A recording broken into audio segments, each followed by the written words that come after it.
So how do we stop graphic cards from being expensive? कैसे करेंगे हम?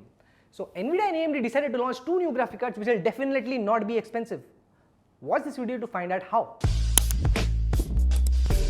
How you may ask? By making it absolutely shit in mining. मतलब बकवास है. There is absolutely no use ये card को mine करने में या 6500 XT को माइन करने में. 6500 XT on the other hand, apart from having overall lower benchmark scores, is just 4 GB of VRAM. So many cryptocurrencies get automatically ruled out.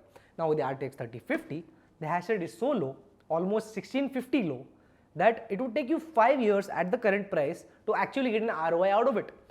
Now this makes it absolutely sure that these cards will have zero interest from miners, which means these cards probably will not get scalped. Probably बोल रहा हूँ मैं. You never know, there might be a new currency which is coming and that's it, हो गया काम.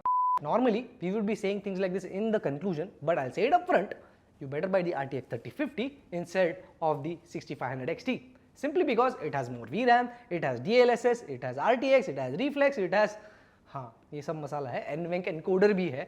So when you actually stream, there's less load on your CPU. So for all those things, RTX broadcast things, you're probably better off with this. It might be a tad bit expensive, but yes, you're probably better off in comparison to the 6500 XT. Now with that out of the picture, let's talk specifications. Now the specification table is on your screen, and as you can see, the spec for 3050 is certainly very close to 1660 Ti. It has a bit of more VRAM, but overall you'll note that the specs are very close. But you would say, boss, RTX 3050 has much more CUDA cores. But here's the catch. Ever since the Ampere series, NVIDIA is counting CUDA cores differently. So basically CUDA cores consist of two types of ALU units. One is floating point and one is integer. Now in the 3000 series onwards, the same unit can do both the functions. So NVIDIA is counting them twice. So hence you see a higher CUDA core count across the 3000 series. We made a detailed video about this in case you want to watch. Now the real reason why a lot of people watch these day one review videos is the benchmarks. Now as you can see on the benchmark side of things, the performance is similar, barring a few games like RDR, it's very similar to the 1660 Ti.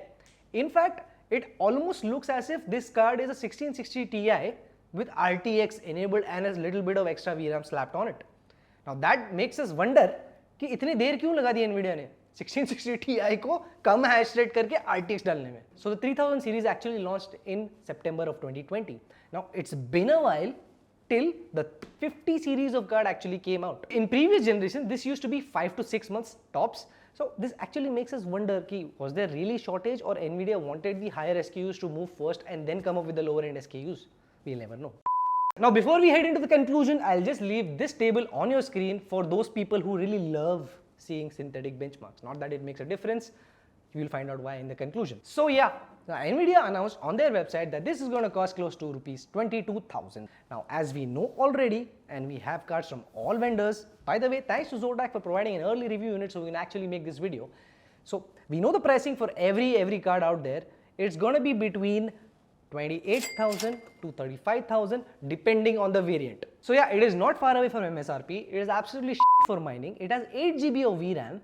Performs as good as the 1660 Ti, so that means 1080p, you're probably not having a better card than this. So if you've been in the market for a GPU for a long time, this is probably your cue to actually go ahead and buy it.